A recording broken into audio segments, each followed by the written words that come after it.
কেবলমাত্র একটি ভিক্টরি চিহ্ন মুহূর্তেই পাল্টে দিল বাংলাদেশের রাজনৈতিক প্রেক্ষাপটের মোড়।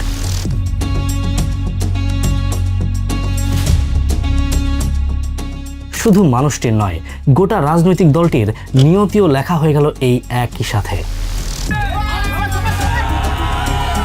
দুপুর 12টা 10 মিনিটে এই কাদের মোল্লার যে রিভিউ পিটিশন দায়ের করা হয়েছিল, বলছি জামাতের সাবেক অ্যাসিস্ট্যান্ট সেক্রেটারি জেনারেল আব্দুল কাদের মোল্লার কথা। 5ই ফেব্রুয়ারি ঢাকার আন্তর্জাতিক যুদ্ধাপরাধ আদালত থেকে বের হয়ে আসার মুহূর্তটি জামায়াত নেতা আব্দুল কাদের মোল্লার জীবনে যেমন ঠিক তেমন বাংলাদেশের রাজনৈতিক ইতিহাসেও এমনই এক গুরুত্বপূর্ণ মুহূর্ত যা নিমিষেই উল্টে পাল্টে দিয়েছিল সমস্ত সমীকরণ। এই ছবি রাত 12টার কিছুক্ষণ পরের। 71-এর কসাই কাদের মোল্লাকে ফাঁসিতে ঝুলিয়ে স্লোগান দিচ্ছেন স্বাধীনতার সপক্ষের লোকজন। এমন খড়কুটো থেকে দাবানল লাগার ব্যাপারটা রাজনীতিতে নতুন কিছু না, এবং এর সাক্ষী খোদ 2024। তার মানে কি মুক্তিযোদ্ধার সন্তান নাতিপুতিরা কেউ মেধাবী না, যত রাজাকারের বাচ্চারা নাতিপুতি হলো মেধাবী, তাই না? ফ্যাসিস্ট সরকারের রাজাকারের বাচ্চা মন্তব্য থেকে রাতারাতি গদি হাতছাড়া হওয়ার ঘটনা ঘটেছে একদম ঠিক আমাদের চোখের সামনেই। মানুষ দেখল রাজনীতিতে ছোট কোনো কথা কিংবা ভঙ্গিমাও বিস্ফোরিত করতে পারে মানুষের ভেতরে দীর্ঘকাল ধরে জমে থাকা আগ্নেয়গিরিকে।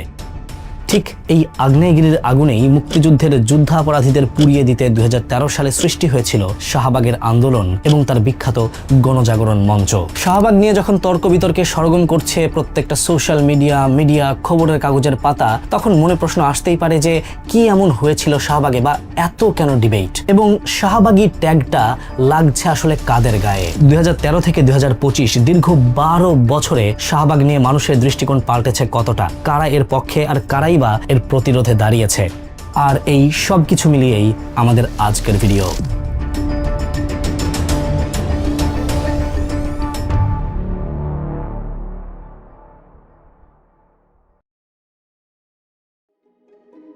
আমরা আজকের ভিডিওতে শাহবাগের সৃষ্টি, উত্থান, ভাঙন কিংবা আবার জাগরণ সম্পর্কে একেবারে বিস্তারিত একটা আলাপে বসবো, কিন্তু তার আগে ছোট্ট কিন্তু অনেক বেশি গুরুত্বপূর্ণ একটা অ্যানাউন্সমেন্ট। এখন এসএসসি, এইচএসসি, অ্যাডমিশন কিংবা বিসিএস যে কোনো পরীক্ষায় সর্বোচ্চ প্রস্তুতি ও সেলফ প্র্যাকটিসের সকল সমাধান পাওয়া যাচ্ছে চর্চা অ্যাপে।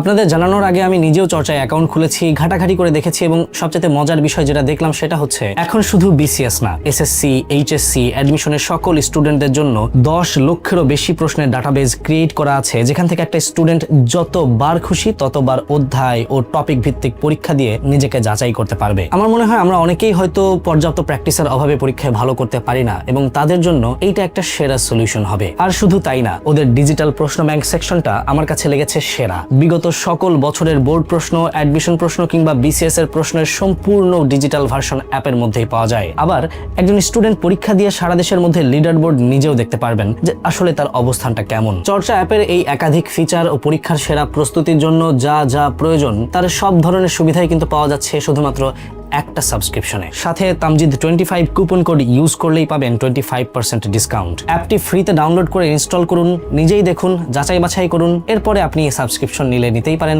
বাকি কথা কমেন্ট বক্সে, আমরা খুব দ্রুত আবার আমাদের ভিডিওতে ফিরে যাব। শুরুতেই শাহবাগ সৃষ্টির ঘটনাটাকে একেবারে সাধারণ দৃষ্টিকোণ থেকে দেখা যাক। আশা রাখি 13 সালের মতো হুজুগে আবার আমাকেই ট্যাগ লাগিয়ে দিবেন না। আগে শুনুন, তারপর আপনি নিজেই বুঝতে পারবেন। 2013 সালের 5ই ফেব্রুয়ারি চলছিল আন্তর্জাতিক যুদ্ধাপরাধ ট্রাইব্যুনালে যুদ্ধাপরাধের বিচার। যারা 71-এর স্বাধীনতার লড়াইয়ে নিজের দেশের বিরুদ্ধে গিয়ে হাত মিলিয়েছিল পাকিস্তানিদের সাথে, তাদের বিচার দেশের মাটিতেই হচ্ছিল 42টা বছর পর। বিচারে আদালতে রায় দিল যাবজ্জীবন কারাদণ্ডের। মানুষ যখন দেখার আশা করছিল যে আদালতের রায় শুনে যুদ্ধাপরাধীদের চেহারার মুখের মলিন অবস্থা হবে, আদালত থেকে বেরিয়ে সাংবাদিকদের ক্যামেরার দিকে তাকিয়ে জনাব কাদের মোল্লা আঙুল উঁচিয়ে দেখালো বিজয়সূচক ভি চিহ্ন, চেহারায় নেই কোনো ধরনের উদ্বেগ। এই ছবি সেদিন ছড়িয়ে পড়ে টেলিভিশনের প্রতিটি চ্যানেলে, এমনকি পরদিন দেশের প্রায় সব দৈনিকে প্রথম পাতায় প্রকাশিত হয় এই একই অস্বস্তিকর ছবি। বিজয়ের চিহ্ন দেখানো কাদের মোল্লার শান্ত চেহারা যেন এটা কোনো বিষয়ই নয়। ঘটনার টার্নিং পয়েন্ট ঠিক এই জায়গা থেকেই শুরু। না, কেউই মানতে পারছিল না যে রায়ের পরে এইরকম একটা পরিস্থিতি দেখতে হবে। এই সাবলীল আচরণ কেউই মানতে পারছিল না। প্রশ্ন উঠছিল বিচার ব্যবস্থাকে নিয়ে। রাজনীতিতে 14 শিকে আটকা পড়া, আবার শিকের ফাঁক গলে বেরিয়ে যাওয়া, সবটাই বুঝি পানির মতো সহজ। সববার এমন হলেও এইবার যে এটা হতে দেওয়া যাবে না, কারণ এইবার অভিযোগ দেশদ্রোহিতার, দেশের মানুষের সাথে বিশ্বাসঘাতকতার। সেদিনই রাজধানী শাহবাগে জড়ো হয় একদল তরুণ তরুণী। প্রশ্ন তোলে রাষ্ট্রের কাছে, চিহ্নিত যুদ্ধাপরাধীর বিচারে চূড়ান্ত শাস্তি কেন হবে না, কেন হলো না ফাঁসির রায়? রাত পেরিয়ে সকাল হতেই অবিশ্বাস্য ঘটনার সাক্ষী হলো পুরো দেশ। একে একে বিভিন্ন পেশা শ্রেণীর লাখ লাখ মানুষ যুক্ত হতে থাকে তাদের সাথে। মুহূর্তেই উত্তাল হয়ে ওঠে পুরো দেশ, এমনকি বিদেশে ওঠে একই ঝড়। মূলত আব্দুল কাদের মোল্লার সেই ভি চিহ্ন দেখানো ছবি যেন তাদের ক্রোধকে উস্কে দিয়েছিল দ্বিগুণ। এরই সাথে গড়ে ওঠে শাহবাগের বিখ্যাত গণজাগরণ মঞ্চ। কিন্তু প্রশ্ন হলো কারা? সবার মনে একই প্রশ্ন, সেদিন কারা জড়ো হয়েছিল শাহবাগের সেই মঞ্চে? স্বাধীনতা বিরোধী অপশক্তিকে রুখতে কারা সেদিন ঢাল বনে গিয়েছিল? সে তরুণরা ছিল প্রগতিশীল চিন্তাধারার, কেউ ব্লগার, কেউ অনলাইন অ্যাক্টিভিস্ট, কেউ বা বামপন্থী দলের মানুষ, যাদের সাথে পরবর্তীতে যুক্ত হয়েছিল লাখো সাধারণ জনতা। যেহেতু আন্দোলনের কেন্দ্রবিন্দু শাহবাগ, তাই সবার নামের সাথে জুড়ে গেল শাহবাগী ট্যাগ। ভিডিওর ঠিক এই পর্যায়ে এই বিষয়ে আমি অল্প কিছু কথা যুক্ত করতে চাই, যেগুলো নিয়ে খুব সাধারণত কথা হয় না বা সাধারণত আলোচনায় আসে না। শাহবাগী কিংবা বামপন্থী দলের কথা শুনলেই অনেকেই গোসল করে না, ইসলাম বিদ্বেষী, মাথায় বা কপালে বড় লাল টিপ, গায়ে দুর্গন্ধ, এই ধরনের একটা ন্যারেটিভ দাঁড় করাচ্ছেন বা এই কথাগুলো বলে নাক ছিটকাচ্ছেন। কিন্তু সত্যিকার অর্থেই এই যে বামপন্থা দল, এই বিষয়টা সম্পর্কে আমরা কতটুকু আসলে জানি? বামপন্থী বা বাম ডান পন্থার ধারণাটা এসেছে মূলত ফরাসি বিপ্লবের সময়।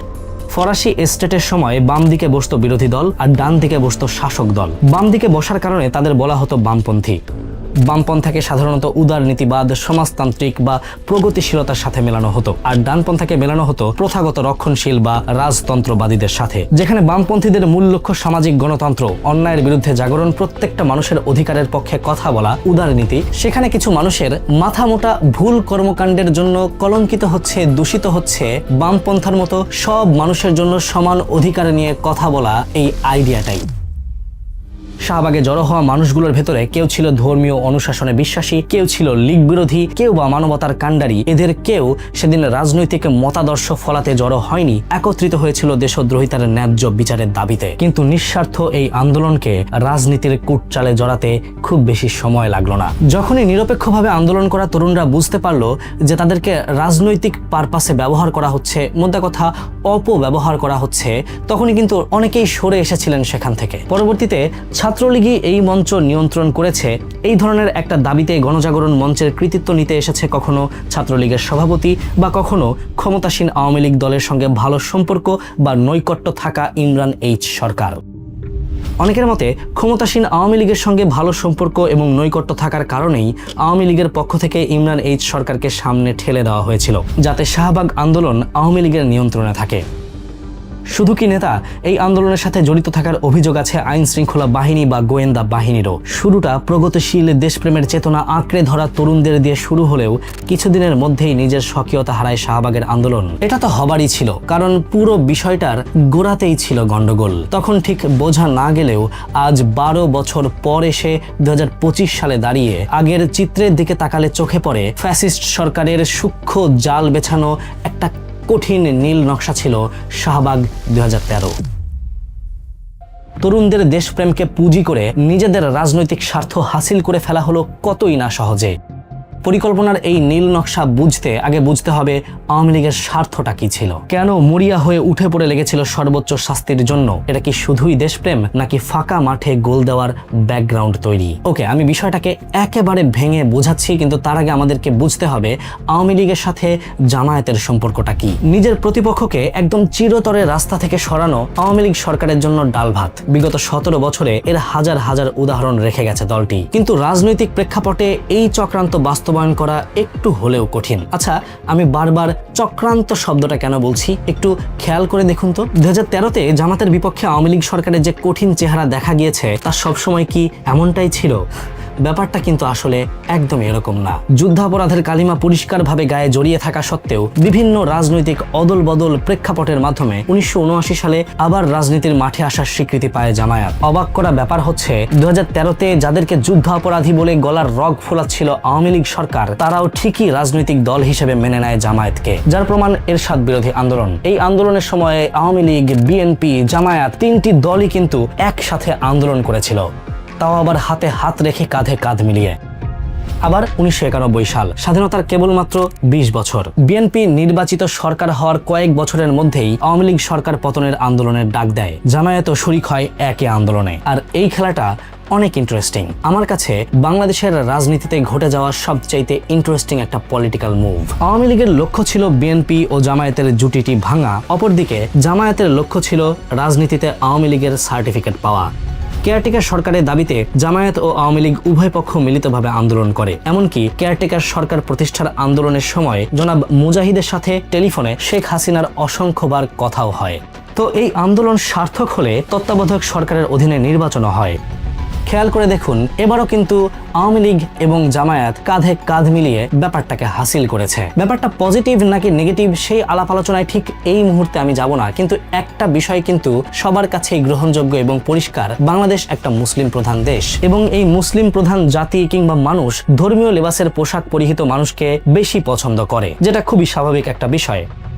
আওয়ামী লীগ তখন ধর্মীয়ভাবে মানুষকে পাশে পাওয়ার জন্য জামায়াতকে পাশে রেখে প্রচারণা চালায়। ঠিকই উদ্দেশ্য সফলও হয়। সে নির্বাচনে আওয়ামী লীগ বিশাল সংখ্যক ভোট পেয়ে বিজয়ীও হয়েছিল। একইভাবে বিএনপির সাথেও জামায়াতের বেশ সখ্যতার সম্পর্ক ছিল বেশ বড় একটা সময় ধরে। তবে প্রশ্ন উঠে আসে, এই সবই কি স্বার্থের খাতিরে নয়? ততদিনে জামায়াতের নাম হয়ে গেল রাজনীতির গেম চেঞ্জার দল। যাদের সাথে এই দলটি থাকে তাদেরই বিজয়ের সম্ভাবনা বেড়ে যায়। ইতিহাসের বাস্তবতা এটাই। মুক্তিযুদ্ধের চেতনার গান সারা দিন গাইলেও যখন রাজনৈতিক স্বার্থ হাসিলের সময় হয় তখন সব দলই জামায়াতকে ব্যবহার করে রাজনীতির মঞ্চে উপরে থাকার চেষ্টা করেছিল। অথচ জামায়াত যে যুদ্ধে দেশের স্বাধীনতার বিরুদ্ধে ছিল তখন তা নিয়ে কারো মাথা ব্যথা ছিল না। তাহলে গলায় গলায় যাদের সাথে এত ভাব, হুট করে কেন তাদের প্রতি আওয়ামী লীগ সরকারের এত ঘৃণা ফুঁসে উঠল? পরিকল্পনার নীল নকশায় আবার ফিরে আসি 2013-তে। সময়টা খেয়াল করুন, 2014-তে কিন্তু নির্বাচন ছিল। তার মানে সময়টা নির্বাচনের ঠিক আগ মুহূর্তে। স্বৈরাচারতন্ত্র কায়েম করতে প্রয়োজন ছিল প্রতিপক্ষকে একেবারে শিকড় সহ উপড়ে ফেলা। বিরোধী দল বিএনপির বিশাল একটা শক্তির উৎস যখন জামায়াত, তখন তাদের দুর্বলতা সবার জানা। ব্যাস, ঝোপ বুঝে কোপ দিতে দেরি করেনি ফ্যাসিস্ট সরকার। জামাতের নেতার এক মুহূর্তের অভিব্যক্তি, জনগণের উপচে পড়া ক্রোধ আর আসন্ন নির্বাচনে জেতার আগাম নীল নকশা সব একসাথে দুয়ে দুয়ে চারে মিলে গেল 2013-র শাহবাগ গণজাগরণ মঞ্চে। মানুষের আবেগকে পুঁজি করে শুরু হলো মিডিয়া ম্যানিপুলেশন। মিডিয়ার কভারেজগুলো প্রতিনিয়ত আগুনে ঘি ঢালছিল। ঠিকই জামায়াতের পুরো দল নিমিষেই ধরাশায়ী হয়ে গেল জনতার ক্রোধের কাছে। সাথে শাহবাগে ক্রমেই বাড়তে থাকলো ছাত্রলীগের আধিপত্য। শাহবাগে যারা ছুটে এসেছিল দেশপ্রেমে বিবেকের তাড়নায়, তারা ব্যাপারটাকে বুঝতে পেরে পিছু হটতে শুরু করলো। শেষমেশ যে সরকারের নিয়ন্ত্রণে চলে গেল পুরো শাহবাগ, সেটা নিয়ে কি এখনো দ্বিমত রাখা যায়? কিন্তু শুধু শাহবাগ না, এখানে একই সাথে আরেকটা টুইস্ট আছে।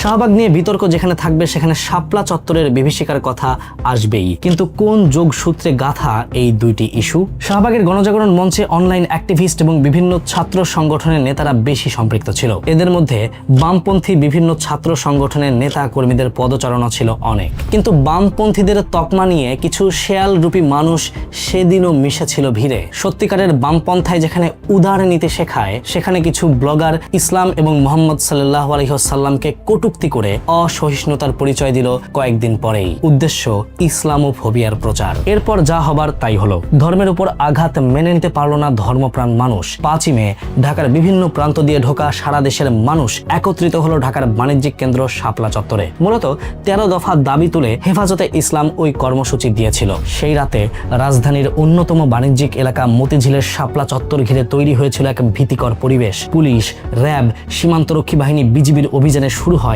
Operation flash out. শত শত ফাঁকা গুলি, সাউন্ড গ্রেনেডের শব্দ, অন্ধকার এলাকায় এসবের আলোর ঝলকানি মুহূর্তেই বিভীষিকাময় পরিবেশের সৃষ্টি করেছিল।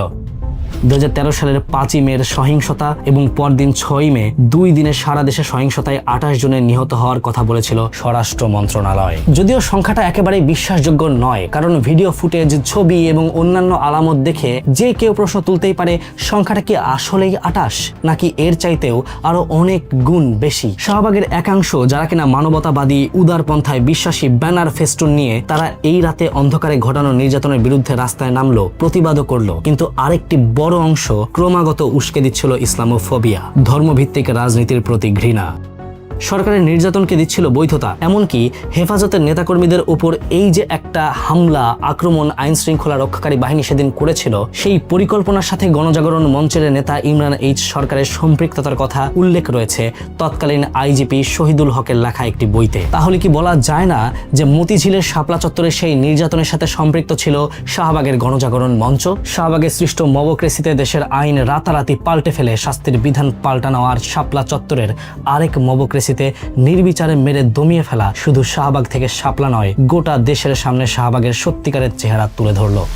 এই মঞ্চ যে আর দেশপ্রেমীদের নাই, শুধুমাত্র রাজনৈতিক স্বার্থ হাসিলের কেন্দ্রবিন্দু হয়ে দাঁড়িয়েছে, তা বুঝতে আর বাকি থাকলো না কারোরই। রাজনীতির নাম যেখানে জড়িয়ে যায় সেখানে ধ্বংস যেন এক চূড়ান্ত বাস্তবতা। 2013 এর গণজাগরণ মঞ্চ জেগে ওঠার কদিন বাদেই জুড়ে গিয়েছিল রাজনৈতিক লেজুর বৃত্তি। ফলাফল বিভক্তি আসলো মতামত ও চিন্তাধারায়। যারা মুক্তিযুদ্ধের চেতনায় গিয়েছিল তারা ফিরে আসলো সরকারের অভ্যন্তরীণ বিতর্কিত হস্তক্ষেপের আভাস পেয়ে, আর যারা গিয়েছিল রাজনৈতিক স্বার্থের ঘ্রাণ পেয়ে তাদের মধ্যে শুরু হয়ে গেল দলীয় বিভক্তি। কার্যসিদ্ধি তো হয়েই গেল, আর বাঁচিয়ে রেখে লাভ কি? লাভ আসলেই হচ্ছিল না, বরং সরকার যখন দেখলো তাদের নিয়ন্ত্রণের বাইরে চলে যাচ্ছে গণজাগরণ মঞ্চ, তখন এটিকে দাবিয়ে দিতে শুরু করলো। ধীরে ধীরে স্তিমিত হয়ে গেল গণজাগরণ মঞ্চ, কিন্তু নতুনভাবে আবার জেগে উঠলো। তাহলে কিভাবে? ফ্যাসিস্ট সরকার তো পালিয়েছে 2024-এ, কিন্তু 17 বছর ধরে সৃষ্টি করা পরগাছাগুলো রেখে গেছে। তাদের মাঝে আছে 2013-তে গণজাগরণ মঞ্চের আড়ালে তৈরি করে রেখে যাওয়া রাজনৈতিক পাপের ট্রাক। ধর্ষণ ইস্যুকে সামনে রেখে অরাজকতা সৃষ্টির সুযোগ খুঁজছিল তারা। কদিন আগেই স্বরাষ্ট্র উপদেষ্টার পদত্যাগ, দ্রুত বিচার ট্রাইব্যুনাল গঠন সহ 9 দফা দাবিতে ধর্ষণ ও নিপীড়নের বিরুদ্ধে বাংলাদেশ নামে সেই সংগঠনের নেতৃত্ব দেন ছাত্র ইউনিয়নের সাবেক সভাপতি ও গণজাগরণ মঞ্চের কর্মীরা। অথচ এর আগেই গ্রেফতার হয়েছিল আসামি। এ সময় পুলিশের উপর পূর্ব পরিকল্পিত হামলা করে তারা। মানুষকে আবার স্মরণ করিয়ে দেয় ফ্যাসিস্ট সরকারের হাতে তৈরি শাহবাগের কথা। যখন হরেক রকম তর্ক বিতর্কে জর্জরিত শাহবাগের গণজাগরণ মঞ্চ, যাদের দেওয়া হচ্ছে শাহবাগী ট্যাগ, একটা সময় পর যারা ছিল শুধুই ফ্যাসিস্ট সরকারের দোসর, কেউই কি তাদের অপশক্তিকে রুখে দিতে চায়নি? সাবেক সরকারের আমলে না পারলেও এখন তো সম্ভব। 2024-এর জুলাই আন্দোলনে ফ্যাসিস্ট সরকারের পতনের পরপর জেগে উঠেছে তারা বিভিন্ন ঐক্যে। শাহবাগীদের প্রতিহত করার জন্য দলগুলো করেছে শাহবাগ বিরোধী আন্দোলন। উদ্দেশ্য ফ্যাসিস্ট সরকারের দোসরদের দমন করা, আবার রাজনৈতিক দলগুলোকে বাংলাদেশমুখী করার জন্য চাপ প্রয়োগ করা। কিন্তু এই আওয়ামী ফাইলদের দমাতে গিয়ে আবারও আঘাত চলে আসছে সাধারণ মানুষের স্বাধীনতায়, উদারতায়, চিন্তা ভাবনায়। কেউ আপনার চিন্তার বাইরে পা রাখলেই তাকে পরিয়ে দিচ্ছেন শাহবাগী ট্যাগ। কিন্তু শাহবাগী বলতে আসলে কি বোঝায়? যত্রতত্র ট্যাগিং কালচার মানুষের রক্তে মিশে আছে আদিকাল থেকেই। দাড়ি টুপি থাকলেই যেমন কিছু দেশে জঙ্গি ট্যাগ লেগে যায়, আওয়ামী সরকারের বিরুদ্ধে গেলেই যেমন লেগে যায় জামায়াত শিবিরের ট্যাগ, ঠিক তেমনি বামপন্থী বা নানান কারণে মতের বিরুদ্ধে গেলেই গায়ে সেটে দেওয়া হচ্ছে শাহবাগী ট্যাগ। শাহবাগী ট্যাগ দিয়ে উদারনীতির মানুষকে দমন করা কিংবা